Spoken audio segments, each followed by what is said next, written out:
我也给一下这个，他拍照不给他了啊不，他喝，他也把自己喝茶的也配上，不要在这么干活，他喝茶的不配。Take some photos of yourself drinking tea. Not just take photos of walking.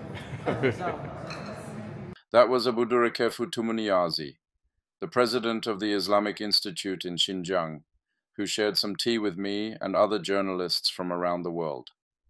Tumuniyazi is the president of the Islamic Association of Zuar and the Xinjiang Islamic Institute. He belongs to the Uyghur ethnic group. Over the years, the center has received millions in funding from the Chinese government. Before I came to Xinjiang, I intentionally decided to prepare as little as possible about the institute, so I expected to visit an office on a busy street in town. Instead, I experienced a vast complex covering thousands of square meters.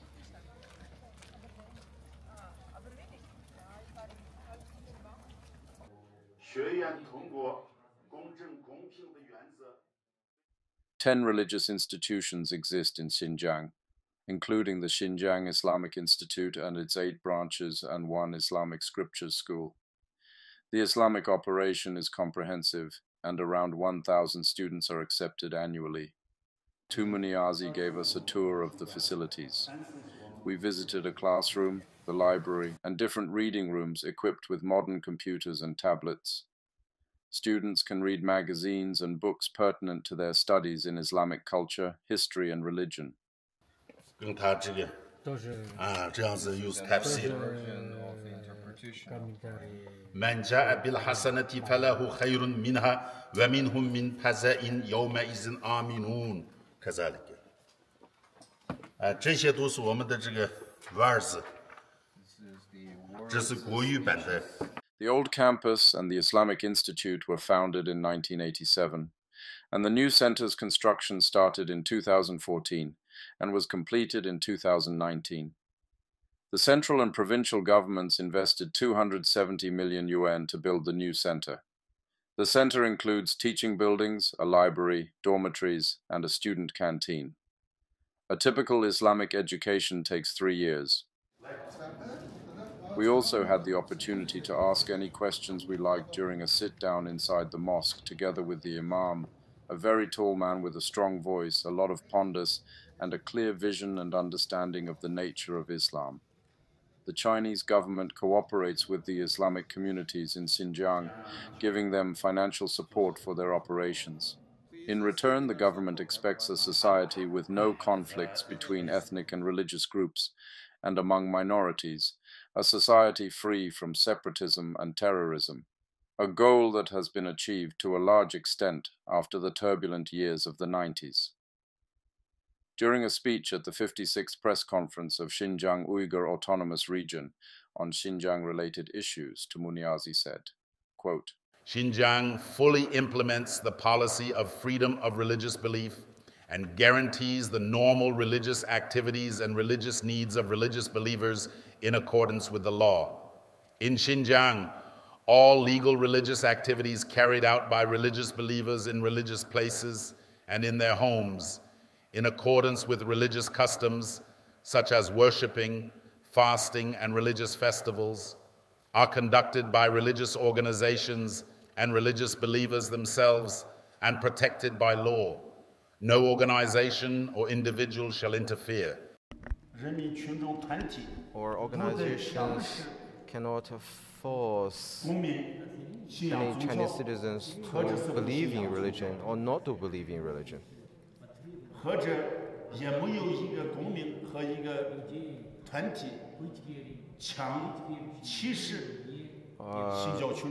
Any individual or organization cannot look down upon other citizens because they believe or not believe in religion. Tumuniyazi says that the so-called persecution of Muslims in Xinjiang is mainly claimed by anti-China think tanks in the United States. Some media outlets in the West then echo these notions. However, the international community generally knows that the Chinese government fully guarantees the freedom of religious belief in Xinjiang. Many journalists who have traveled to Xinjiang have found out the truth for themselves. One journalist who made another trip to Xinjiang is Roger Mackenzie, the British magazine Morning Star international editor. He writes in July 2024, quote, "To be crystal clear, at no time did I witness any attempt to block anyone from being able to worship according to the Islamic faith, or, for that matter, any other religion. I heard no criticism of the government over religious persecution from senior religious figures or anyone else I met during my visit. I was never stopped from speaking with anyone in any of the large crowds of people that I found myself in across the region." They didn't believe in anything of a peace. That is why we not only strongly against this radicalization as well as the extremists, and we strike down these activities and these people. That is why we drafted this regulation of de-radicalization. Tumuniyazi says that religion should not be extremism and vice versa. Religion should work against extremism or radicalization, and that is the fundamental mentality of Chinese thinking. A decade ago, Xinjiang experienced Islamic radicalization. Some people misled the people, but that was stopped in its tracks. Tumuniyazi states, quote, "The core of religion and Islam is peace. Islam means peace. However, radicals believe in extremism and killing. They don't believe in peace. We strike down on these activities and these people." With separatist or radicalization forces. Can you speak to this process of how Islam was able to adapt to socialism with Chinese characteristics? I think this was even a process that was still going on in the 2000s. You saw terrorism attacks sponsored by foreign forces, right? So this process, I think, is tremendously valuable to my readers to learn about. 他说，在您的介绍里面，刚才说到了，就是宗教必须怎么样，再怎么样，再怎么样。他讲是这样子，他不该。Very good question. 我们是这个伊斯兰教，比如说我现在说， Take Islam for example. 那是公元的651年， About 658 AD, 也就是7世纪， about 7th century, 从这个海上丝绸之路 was introduced to China through the maritime route, 进入了我们这个海边的城市广东呀、福建 especially 呀 the 这些地 coastal 方， regions of China, Guangdong, Fujian, the coastal region of China. 然后9世纪末、 At the end of 9th century, 10世纪初， beginning of 10th century, 从这个大陆丝绸之路到了我们新疆， and the Islam was introduced through the Silk Road to Xinjiang. 然后一直在这个地方发展的过程中， And throughout its development in China, in Xinjiang, 很多的唐代。 especially, for example, in Tang Dynasty, 然后我们的这个进入了我们新中国，一直到现在都是在这个新中国的大地上，已经有1300多年的历史。 so about 1,300 years of the development, the history of Islam being developing, thriving, spreading in China. 这个就说明了这个宗教文化、伊斯兰文化跟我们的这个中华文化融合。 So in other words, in the very long history, the long period, Islamic culture, Islam has deeply integrated into the Chinese culture. 这个中华文化滋养了伊斯兰文化，在中国的，明白了没有？明白。你给他说。 Chinese culture, in a sense, provide nutrition for the development of Islam in China. Tumuniyazi says the Chinese government has a free approach to religion. People can believe in whatever they want.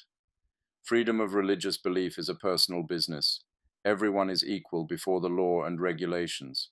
That is how these policies are fully implemented.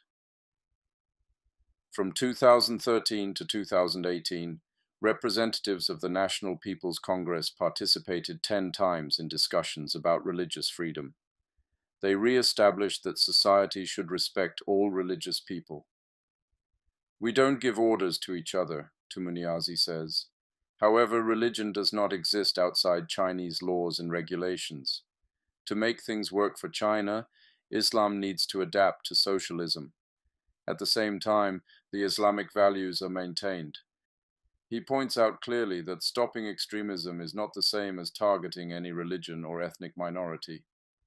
Most provocations to radicalize seem to enter China via the internet, but the Imam is also confirming foreign forces are trying to instigate Islamic extremism. Islam was originally introduced via the Silk Road hundreds of years ago. Since then, it has been deeply integrated with Chinese culture, including socialism. The Imam says China is nourishing this development, and at the same time, Islam is making Chinese culture richer. Tumuniyazi compares Chinese thinking with Islamic philosophy. They both share some important values such as respect for the elderly, respect for administrators, and specific common rules. The Imam even quotes Muhammad, asking people to go to China to acquire knowledge and learn about Chinese culture. The Chinese news outlet Global Times in 2021 interviewed Adilyan Haj Karim Uyghur, Vice President of the China Islamic Association, if it is true that specific Western media claim that China is restricting Islam to make it fit into the socialist society. Karim answers, "Guiding Islam to suit the socialist society is not to restrict or oppress the religion. It aims to use the socialist core values as guidance and to lead the religion to integrate into Chinese culture. It is also about helping religious groups to cultivate self-esteem and a positive attitude toward life. Loving the country, loving the people, loving our religion is the honorable tradition of Islam in China. By promoting Islam's basic ideals, including peace, love for the country, friendship, equality, forgiveness, and benevolence, it can play an important role in deepening love and unity among different ethnic groups and safeguarding stability." So, what is my general opinion about Islam and Uyghurs in Xinjiang? After traveling around Xinjiang, visiting villages, mosques, and the countryside, and talking to people, other independent journalists and administrators, I believe Muslims can practice their religion without any problems. The only individuals who have issues are for sure extremists and separatists. And shouldn't they have problems? Besides that, I can probably find Muslims who are unhappy with the Chinese government, as I can find people in any country who are not fully satisfied with their leaders. But that is not the issue here. Instead, questions should be asked about foreign interventions in China, where Muslims and Islamic mercenaries are used and paid to create turbulence, such as the situation is in Europe, Central Africa, and the Middle East.